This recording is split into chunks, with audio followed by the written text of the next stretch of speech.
šodien, bija tieši kā uzlabot valsts pārvaldes darbu. Un mēs vienojamies arī, ka pa citām tēmām mēs tad satiksimies nākamās reizes un pārunāsim arī sīkāk gan izglītību, gan veselības aprūpi, gan ekonomiku un ražošanu.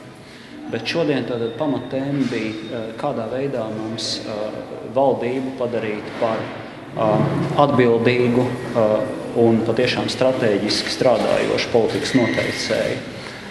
Kā nodrošināt stabilitāti, lai mums nebūtu vairs tā, kā bija varbūt agrāk, kad valdības mainījās pārāk bieži, bet savukārt atsevišķu ministru, kurš varbūt strādā slikti, nomainīt ir praktiski neiespējams, jo tikko to dara, tā uzreiz nāks rēķināties ar visas koalīcijas interesēm un ultimātiem. Un faktiski tātad ministru prezidents šodien, lai gan pēc satversmes gara ir tā, ka viņš ir aicinājis ministrus savā komandā strādāt, bet pēc būtības šodien, pēc šodienas modeļa ministrus nosaka koalīcija. Katra partija deleģē savus pārstāvis, arī pēc tam viņus atbalsta, pamatoti vai nepamatoti. Ja, ir ļoti smagnēja tā sistēma. Un valdības vadītājs šodien faktiski nevar uzņemties atbildību par valdības darbu kopumā. Vismaz koalīcija uzņems tikpat lielu līdzatbildību, un tas nav pareizi, tas traucē. Pēc mūsu modeļa patiešām varētu pirmām kārtām valsts augstākās amatpersonas iecelt daudz atbildīgāk, apzinoties, ka ministra prezidents, ja reiz viņš ir iecelts, tad viņam ir pietiekami skaidrs pilnvars un palielināts pilnvars, lai viņš varētu ietekmīgi un drosmīgi strādāt visu savu termiņu. Otrām kārtām ministru prezidentam turpmāk būs arī atbildība, viņam būs iespēja patiešām veidot savu komandu un arī uzņemties pilnu atbildību par tās darbu. Gadījumā, ja kāds ministrs nestrādā, tādā gadījumā ļoti viegli viņu nomainīt, neizraisot nekādas lielākas šūpošanās koalīcijā.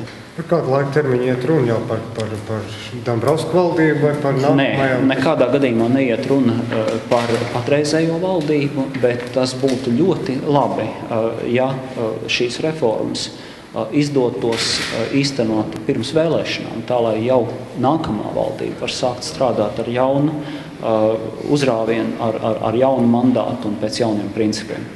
Šeit arī valsts prezidents jau ir izteicies, ka būtu labi tos jautājumus izskatīt Saeimā un pieņemt nepieciešamos grozījumus pirms vēlēšanām. Tas tiešām būtu ļoti, ļoti svētīgi Latvijas attīstībai. Prezidents plāno iesniegt šos priekšlikumus Saeimā rudenī.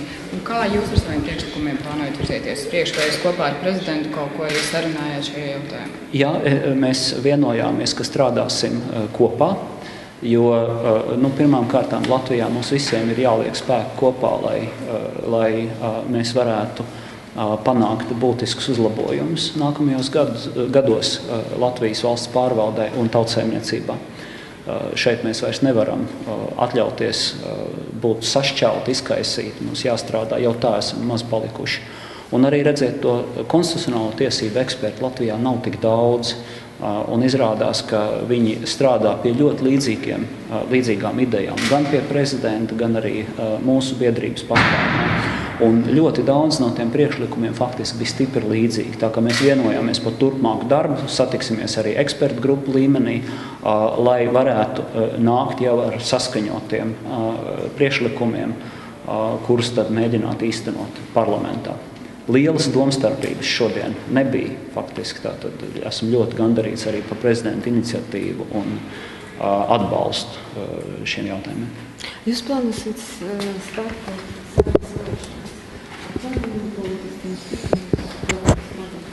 Tas nav šodienas dienas kārtības jautājums. Tas, protams, būs arī ļoti, ļoti atkarīgs no vēlēšanu rezultātiem, jo jāstrādā kopā ar tiem, kam ir tauta devusi atbilstošu mandātu. Mums arī būtu ļoti vēlams vēlētāju atbalsts. Mēs arī strādāsim, lai to iegūtu. Bet svarīgi būtu, lai mums pēc nākamajām vēlēšanām būtu arī jauns ietvars, kādā valdība var strādāt.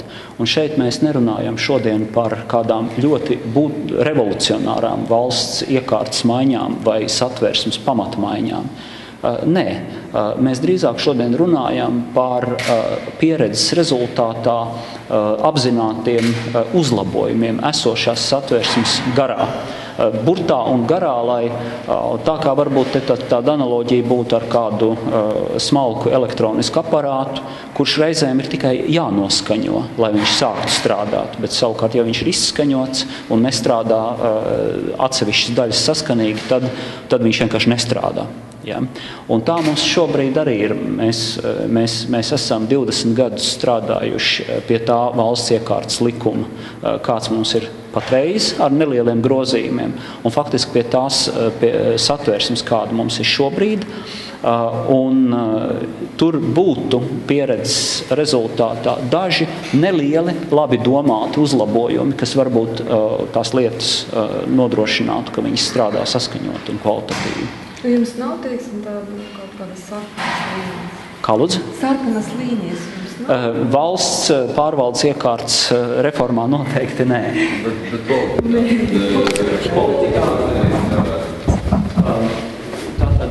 Visiem Latvijas politiskiem spēkiem, visiem Latvijas patriotiem ir jāstrādā gan tautsaimniecībā, gan politikā, gan, lai mēs, mūsu mazā, bet talantīgā nācija tiktu uz priekšu. To mēs varam izdarīt, bet tik tiešām darbs būs grūts un jāstrādā būs ļoti strateģiski pārdomāti un vienoti.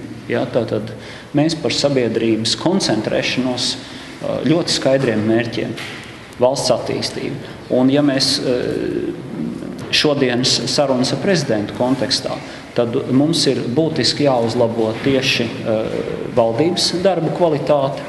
Piemēram, lai valdība no tā, kas viņa šodien, faktiski tāda liela dokumentu pārstrādes mašīna, kur birokrātija nepārtraukti rada jaunus grozījumus normatīvajos aktos un jaunus likumus, jaunus noteikumus, un valdība nevienmēr iedziļinoties, jo nav iespējams katrā sēdē iedziļināties dokumentu mapē, kas ir varbūt 30-40 cm biezi. Viņus vienkārši pieņem. Vajadzētu būt otrādi, ka valdība un ministri diskutē par stratēģiju, par politikas galvenajiem virzieniem, izlemj un tad pasūta nepieciešamos grozījumus normatīvos aktos, ko pēc tam talantīgi un centīgi ierēģi attiecīgi kvalificēti izpilda. Tad mums ir īstenībā diezgan jāapgriež lietas, kā viņš šobrīd notiek otrādi, ja, lai viņas notiktu pareizi. Un mēs redzam, kā to izdarīt. Redzam arī skaidru nepieciešamību, kā to izdarīt, un tāpēc strādāsim kopā ar visiem ekspertiem un arī visiem politiskiem spēkiem, kas gribēs piedalīties, lai to varētu īstenot.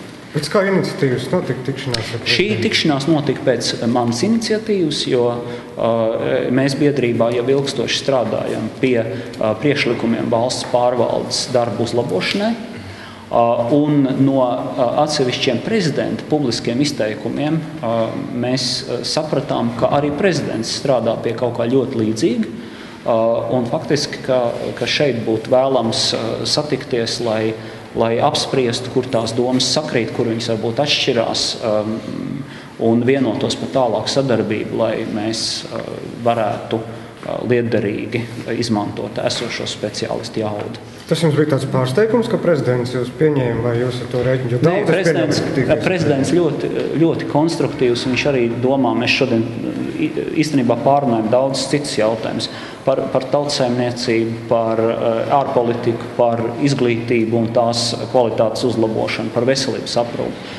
Prezidents domā, viņam ir ļoti tuvi šie jautājumi, viņš domā, kā panākt strateģiskus uzlabojumus, un līdz ar to es pieņemu, arī viņam bija ļoti interesanti, pie kā mēs strādājam šajā sakarā. Kādas ir tagad jūsu attiecības ar Vienotību? Labas, konstruktīvas. No mūsu puses nē. Protams, pirms vēlēšanām tur gadās, ka emocijas mazliet sakāpinās, bet es ceru, ka nenotiks nekas tāds pārmērīgs un ka mēs saglabāsim ļoti konstruktīvas koleģiālas attiecības arī ar citiem politiskiem spēkiem, jo ir jāstrādā, patiešām mums jāstrādā visiem kopā, lai spētu īstenot savus strateģiskos mērķus. Sākumā minējāt to, ka jūs plānojat vēl citus jautājumus pārunāt ar prezidentu, tad jūs konceptuāli vienojaties, ka jūs vēl tiksieties? Jā, mēs konceptuāli vienojāmies, ka gan speciālisti darba grupu līmenī tiksies, gan mēs labprāt pēc prezidenta uzaicinājuma nāksim, lai pārunātu detalizētāk jau tos jautājumus, kas šodien tikai ieskicēti.